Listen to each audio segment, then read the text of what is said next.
नमस्कार दोस्तों, स्वागत है आपके अपने YouTube चैनल पर।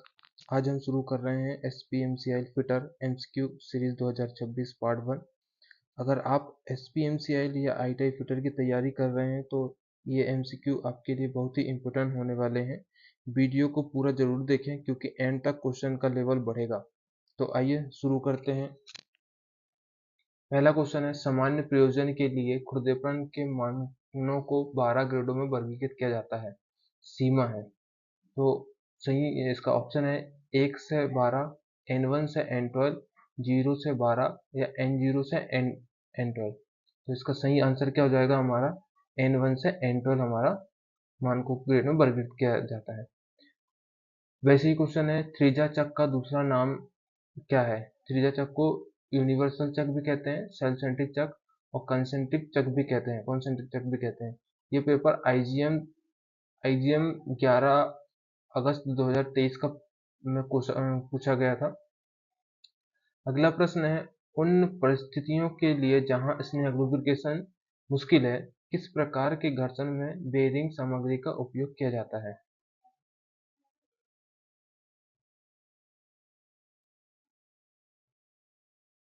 ऑप्शन है एल्यूमिनियम मिश्र धातु, ढलवा लोहा, कास्ट आयरन, सफेद धातु या सिंटर्ड मिश्र धातु। कमेंट में लिख के बताइए इसका सही आंसर क्या होगा। तो सेल्फ लुब्रिकेशन के लिए किस बेरिंग का उपयोग करते हैं? सेंटर्ड मिश्र बेरिंग का उपयोग करते हैं। सही आंसर क्या हो जाएगा? डी नंबर का।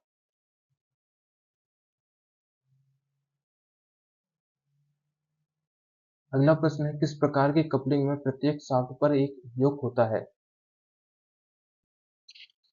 ऑप्शन ए है ridge coupling, spider coupling, universal coupling या मफ कपलिंग।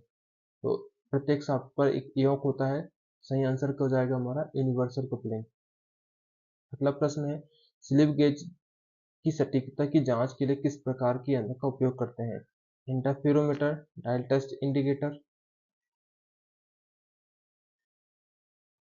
स्पिट लेवल या स्ट्रेट एज। तो इसका सही आंसर क्या हो जाएगा? डायल टेस्ट स्लिप गेज की सटीकता चेक करने के लिए किसका उपयोग करते हैं? इंटरफेरोमीटर का उपयोग करते हैं। अगला प्रश्न है, बेयरिंग के अक्ष के समांतर लगाए जाने वाले लोड को कहा जाता है? संकेंद्रीय लोड कहते हैं, केंद्रीय लोड कहते हैं, अक्षीय लोड कहते हैं या रेडियल लोड कहते हैं। तो इसका सही आंसर क्या हो जाएगा हमारा? अक्षीय लोड कहते हैं। अगला प्रश्न है, एक अंतर्बिंदु नियंत्रण प्रणाली केवल निम्नलिखित अनुप्रयोगों के लिए उपयुक्त है?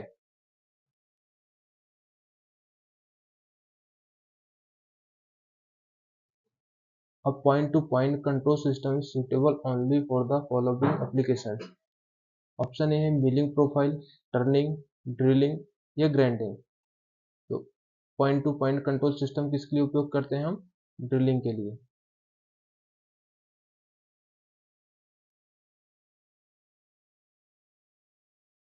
अगला प्रश्न है, कौन सी गियर व्यवस्था का उपयोग करके बिना गति अनुपात बदले क्षैतिज के वर्तुल गति को ऊर्ध्वाधर में बदला जाता है? मतलब horizontal to vertical without change speed ratio. किसका उपयोग करते हैं? To spur gear, to helical gear, to bevel gear या वर्म और बर्म गियर। सही आंसर क्या हो जाएगा हमारा? To bevel gear. अगला प्रश्न है, प्रतिबल का मतलब होता है, प्रतिबल का मतलब क्या होता है? प्रति इकाई क्षेत्र में लगने वाले बल को हम प्रतिबल कहते हैं। तो इसका सही आंसर क्या हो जाएगा? Area upon load, load into area, change in length upon original length, load upon area. तो इसका सही आंसर क्या हो जाएगा हमारा? Load upon area. प्रति इकाई क्षेत्र में लगने वाले बल को प्रतिबल कहते हैं। ठीक है, तो सही आंसर क्या हो जाएगा हमारा? Load upon area. अगला प्रश्न है, खालिस्तान के पश्चात धातु पृथक्करण के लिए वेब छेनी उपयुक्त की जाती है? Web chisel are use for separating metals after. सही ऑप्शन क्या है हमारा? Chain drilling, chipping metal, finish cutting या नॉन ऑफ द अबव। तो सही आंसर क्या हो जाएगा हमारा? चैन ड्रिलिंग का वेब चीजल का उपयोग कहाँ करते हैं हम? चैन ड्रिलिंग के लिए उपयोग करते हैं। श्रृंखला प्रभेदन के लिए चैन ड्रिलिंग वेब चीजल का उपयोग करते हैं। अगला प्रश्न है, the silicon carbide abrasive is cheaply use for grinding. Silicon carbide घर्षक प्रमुख रूप से किसे पीसने के लिए उपयुक्त किया जाता है? ऑप्शन है सिरेमिक, सीमेंटेड कार्बाइड, ढलवा लोहा या उपरोक्त सभी। तो सिरेमिक्स का उपयोग किस में करते हैं? उपरोक्त सभी को पीसने के लिए उपयोग किया जाता है। अगला प्रश्न है, आमतौर पर मापन योग्य और मापे जाने वाले कार्यवस्तु के बीच किस तरह की त्रुटि होती है? दीर्घ ज्यामितीय त्रुटि होती है, सूक्ष्म ज्यामितीय त्रुटि होती है, संपर्क कॉन्टैक्ट त्रुटि होती है या व्यवस्थित सिस्टमेटिक त्रुटि होती है? तो मापन योग्य और मापे जाने वाले वस्तु के बीच में जो त्रुटि होती है उसको संपर्क एरर कहते हैं, कॉन्टैक्ट एरर कहते हैं।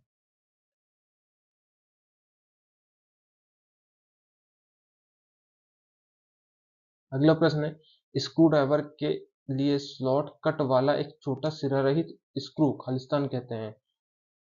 Thumb screw, set screw, stud या ग्रब स्क्रू? तो सिरा रहित स्क्रू को क्या कहते हैं हम? Grub screw.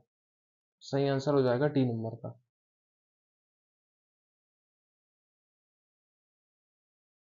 अगला प्रश्न है, एक आवश्यक कठोरन तापमान तक हीटिंग के बाद स्टील को ठंडा क्यों करना चाहिए? पैमाने से गिरावट के लिए, कठोरन संरचना का निर्माण करने के लिए, इसकी मूल संरचना में लौटने के लिए, आंतरिक प्रतिबल को प्रेरित करने के लिए। हीटिंग के बाद स्टील को ठंडा क्यों करते हैं? क्योंकि कठोरन संरचना का निर्माण करने के लिए। सही आंसर हो जाएगा हमारा बी नंबर का। अगला प्रश्न है, जहां तांबा धातु फोर्ज रोल स्थिति में होती है तो तांबे की संरचना होती है। तांबे की संरचना कैसी होती है? तंतु में। ऑप्शन है तंतु में, आकारहीन, दानेदार या क्रिस्टलाइट। तो सही आंसर क्या हो जाएगा हमारा? तंतु में।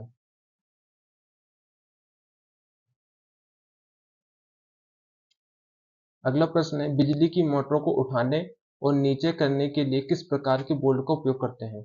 सही आंसर बताइए क्या होगा? ऑप्शन है rack bolt, eye bolt, collar bolt या हुक बोल्ट। तो मशीन को उठाने और नीचे करने के लिए किस प्रकार के बोल्ट का उपयोग करते हैं हम? आई बोल्ट का। अगला प्रश्न है, ड्रिलिंग प्रचालन के बाद छेद में झुकाव का क्या कारण होता है? छेद में झुकाव का क्या कारण होता है? फीड की दर बहुत अधिक, मशीन स्पिंडल में बहुत ज्यादा क्रियाशीलता, कार्य वस्तु का सेटिंग झुका हुआ होना या ड्रिलिंग संरक्षण में नहीं होना। तो सही आंसर क्या हो जाएगा हमारा? कार्य वस्तु का झुका हुआ होना।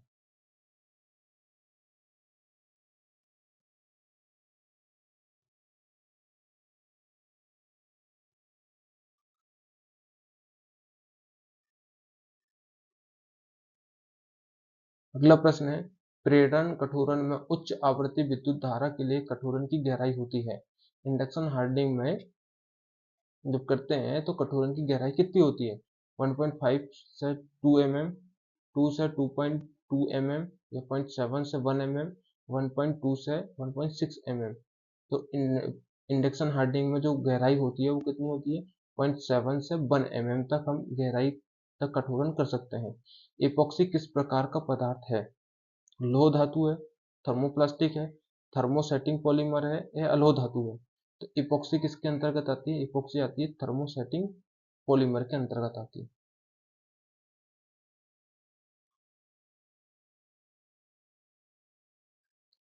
अगला प्रश्न है, बड़े व्यास की जांच के लिए निम्नलिखित में से कौन सा यंत्र प्रयोग किया जाता है? स्मॉल होल गेज, लघु छेद gauge, snap gauge, plug gauge या टेलीस्कोपिंग गेज? तो बड़े छोटे व्यास के लिए किसका उपयोग करते हैं हम? लघु छेद गेज का। और बड़े व्यास की जांच के लिए किसका उपयोग करते हैं? टेलीस्कोपिंग गेज का। अगला प्रश्न है, H7G6 किस प्रकार के फिट को इंगित करता है? Clearance fit, interference fit, transition fit या पुश फिट? तो H7G6 जो होता है क्लीयरेंस फिट को इंगित करता है। क्लीयरेंस फिट में क्या होता है? क्लीयरेंस फिट में सॉफ्ट का साइज छोटा होता है, इंटरफेरेंस फिट में सॉफ्ट का साइज बड़ा होता है होल के साइज से, ट्रांजिशन फिट में दोनों का बराबर होता है। ट्रांजिशन फिट के अंतर्गत ही पुश फिट आती है। अगला प्रश्न है, निम्नलिखित ऊष्मा शोधन प्रक्रिया में कौन से घटक पर एक पैमाना मुक्त सतह पैदा करती है? मतलब स्केल फ्री सरफेस बनती है। खोल कठोरण, प्रेरण कठोरण, कार्बोराइजिंग या नाइट्राइजिंग? तो इसका सही आंसर क्या हो जाएगा? स्किल फ्री सरफेस किसमें बनती है? इंडक्शन हार्डनिंग में। इंडक्शन हार्डनिंग की कितनी गहराई में करते हैं? 0.7 से 1 mm तक। ठीक है, गहराई तक हम मेटल, इतनी गहराई में हम इंडक्शन हार्डनिंग कर सकते हैं। अगला प्रश्न है, पाइप के समापन सिरे में कौन सी फिटिंग का उपयोग किया जाता है? जब पाइप का एंड सिरा समाप्त होता है तो वहां पर कौन सी फिटिंग का उपयोग करते हैं? कपलिंग का, प्लग, निप्पल या कैप? तो इसका पाइप के समापन सिरे में कौन सी फिटिंग का उपयोग करते हैं हम? इसमें कैप का उपयोग करते हैं। सुतली या मृदु ताल के साथ रस्सी के सिरे को बांधने की प्रक्रिया को कहते हैं?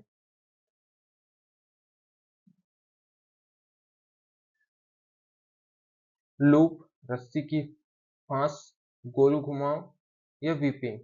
वाइट, राउंड टर्न या व्हीपिंग? तो मृदु सुतली और मृदु तार के साथ रस्सी के सिरे को बांधने की प्रक्रिया को हम क्या कहते हैं? व्हीपिंग। आमतौर पर पुली की बाहरी सतह थोड़ी उत्तलता के साथ परिष्कृत की जाती है, जिसे कहते हैं पुली की दरार, क्रैकनेस, पुली की फ्लैंक, पुली की क्राउनिंग, पुली का प्रभावी व्यास। तो इसका सही आंसर क्या हो जाएगा हमारा? पुली की क्राउनिंग कहते हैं उसको।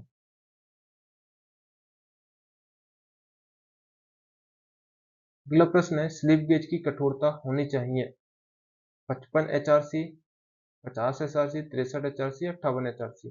तो स्लिप गेज की कठोरता कितनी होती है? 63 HRC।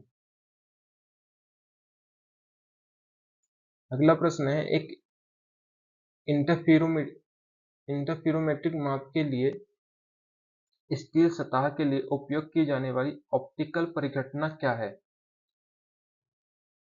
प्रकाश किरणों का परावर्तन, ध्वनि का परावर्तन, तरंगों का अपवर्तन या प्रकाश का अपवर्तन?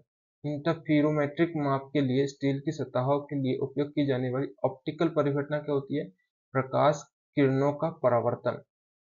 सही आंसर क्या हो जाएगा? ए नंबर का। आकार की सीमा से इसके तदनुरूप मूल आकार के बीच के अंतर को कहते हैं? सहिष्णुता, टॉलरेंस, विचलन, छूट या सीमा? तो आकार की सीमा और मूल आकार के बीच के अंतर को क्या कहते हैं? हम विचलन कहते हैं।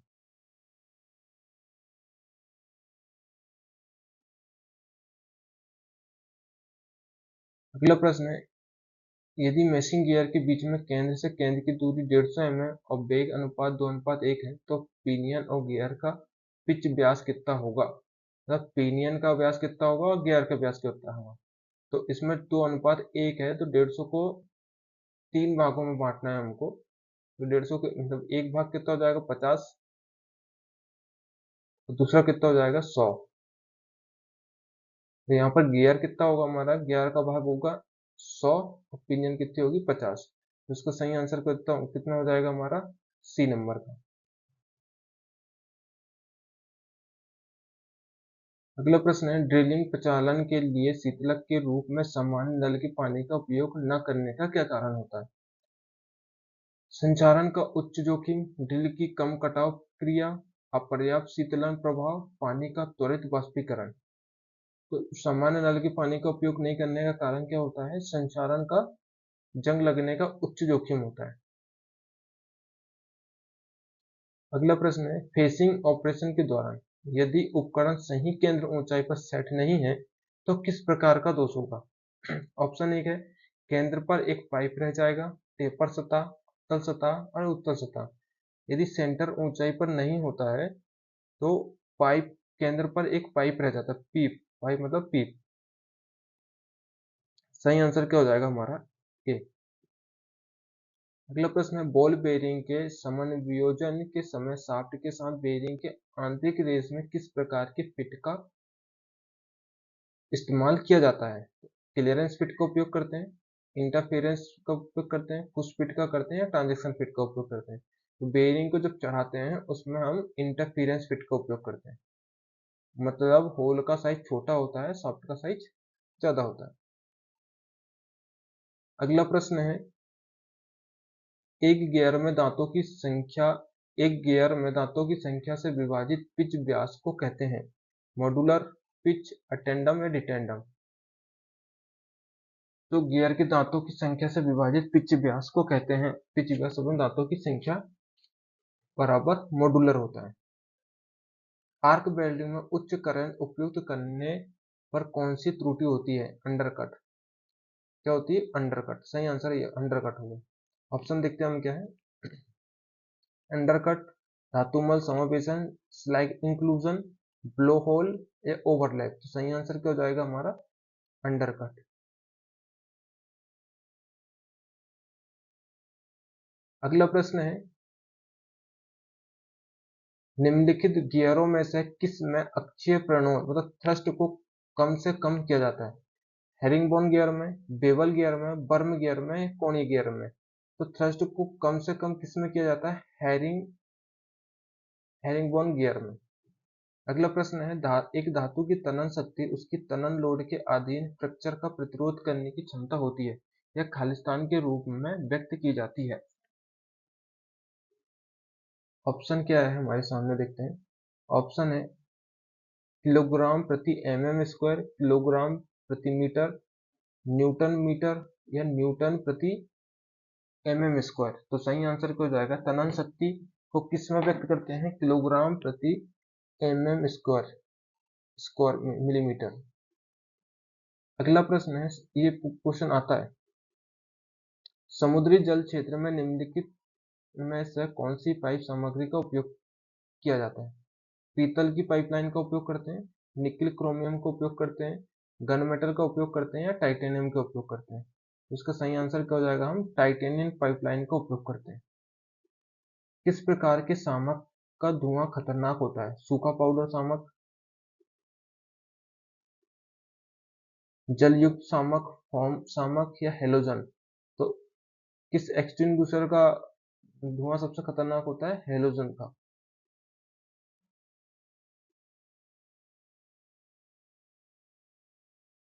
अगला प्रश्न है, ड्रिलिंग प्रक्रिया के दौरान ड्रिल प्रवेश के बहुत धीमा होने और असामान्य या अनियमित ध्वनि निकलने का कारण है?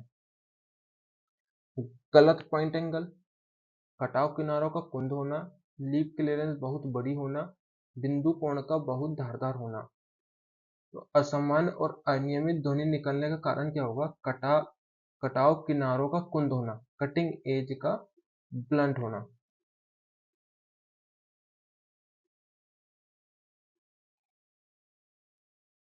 अगला प्रश्न है, निम्नलिखित कारणों में से किसके कारण कोई धातु कीलक लगे जोड़ों में क्रेश हो जाती है? ऑप्शन ए, कीलक का व्यास बहुत बड़ा होना, कीलक का व्यास बहुत छोटा होना, प्लेटों की मोटाई अधिक होना, प्लेटों की अनुचित व्यवस्था होना। तो क्रेश होने का कारण क्या होगा? क्रेश होने का कारण होगा हमारा कील का व्यास बहुत बड़ा होना। Option A.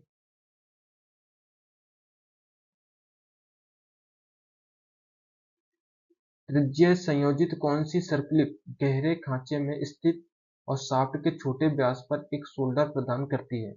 ऑप्शन ए, उच्च प्रबलता प्रकार, दो भाग इंटरलॉकिंग रिंग, प्रबलित ई रिंग या ई रिंग। तो इसका सही आंसर हो जाएगा हमारा उच्च प्रबलता प्रकार। Option A.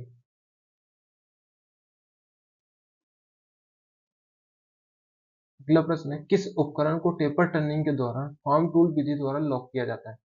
टेलीस्टोक को लॉक किया जाना, कैरिज को लॉक किया जाना, टॉप स्लाइड को लॉक किया जाना, कंपाउंड रेस्ट को लॉक किया जाना। तो फॉर्म टूल द्वारा जो टर्निंग टेपर टर्निंग करते हैं तो उसमें हम कैरिज को लॉक करके रखते हैं।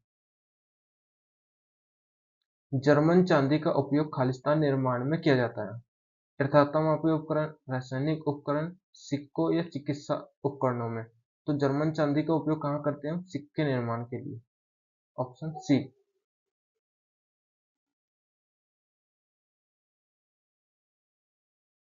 अगला प्रश्न है, कौन सी बेरिंग सामग्री जो वास्तविक रूप में इस्तेमाल में है स्वयं स्नेहक प्रकार की होती है, मतलब सेल्फ लुब्रिकेटिंग प्रकार की होती है? टिन आधारित मिश्र धातु, लेमिनेटेड प्लास्टिक, टेफ्लॉन और सेंटर्ड मिश्र धातु। तो इसका सही आंसर क्या हो जाएगा? सेंटर्ड मिश्र धातु।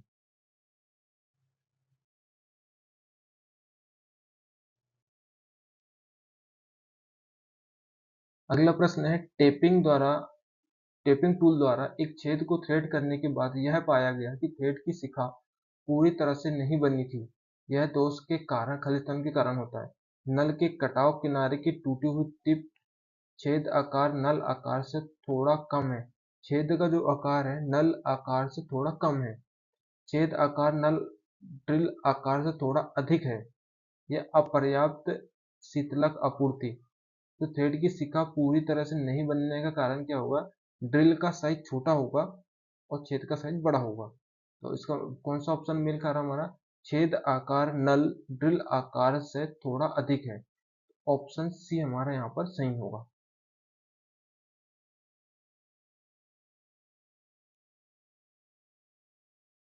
अगला प्रश्न, आंतरिक व्यास की गणना के लिए निम्नलिखित में से कौन से लोकेटर का प्रयोग किया जाता है? Pin type locator, nest locator, भी लोकेटर या सॉलिड टाइप लोकेटर? आंतरिक व्यास की गणना के लिए निम्नलिखित से कौन से लोकेटर का उपयोग करते हैं? पिन टाइप लोकेटर का। ऑप्शन ए सही है। टर्निंग द्वारा बेहतर फिनिश पाने के लिए निम्नलिखित में से कौन सा उपयुक्त कथन है?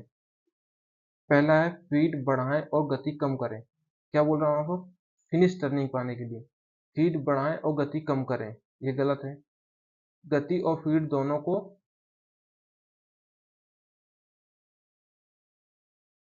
दोनों को बढ़ाएं, ये भी गलत है। गति और फीड दोनों को कम करें, ये भी गलत है। गति बढ़ाएं और फीड को कम करें, ये सही है। तो ऑप्शन फिनिश टर्निंग के लिए क्या करते हैं? गति को बढ़ाते हैं और फीड को कम करते हैं।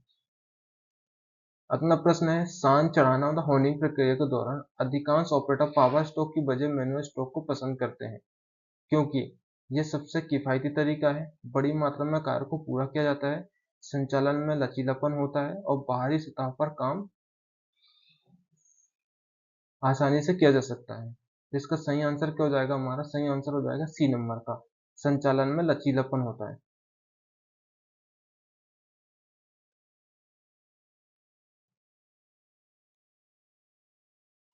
अगला प्रश्न है, ड्रिल जिग में उपयुक्त कौन सा बुश विभिन्न व्यास वाले कटाव उपकरण को अनुमत करता है?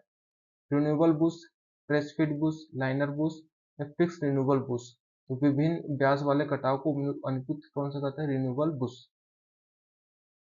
इसको स्लिप बुश भी कहते हैं। Option A.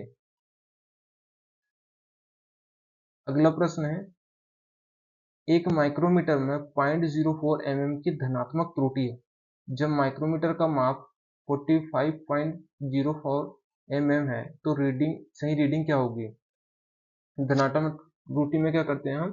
जो वास्तविक माप आती है उसमें से धनात्मक त्रुटि को घटा देते हैं। तो 45.04 में से 0.04 जाएगा तो कितना बचेगा? 45। सही रीडिंग क्या होगी हमारी? Option C. अगला प्रश्न है, रैक की दंत मोटाई को खालिस्तान द्वारा मापा जाता है। Flange micrometer, universal vernier caliper, gear tooth vernier caliper? मतलब रैक के दांतों की मोटाई किस चेक करते हैं हम? Gear tooth vernier caliper. C option, D option भी देख लेते हैं। डी ऑप्शन क्या है? Gear tester. तो इसका सही आंसर क्या हो जाएगा हमारा? Gear tooth vernier caliper. तो ये हमारे fitter SPMCL fitter MCQ part 1 में 1 से लेके 50 क्वेश्चन थे। कल हम 51 से लेके 100 तक के क्वेश्चन की चर्चा करेंगे। यदि मेरा ये वीडियो आपको पसंद आया हो तो इसको लाइक सब्सक्राइब जरूर करें और ऐसी ही वीडियो के लिए मेरे चैनल को सब्सक्राइब कर लें, बेल आइकन को प्रेस कर लें ताकि आने वाली नोटिफिकेशन की जानकारी आपको सबसे पहले मिल सके। धन्यवाद।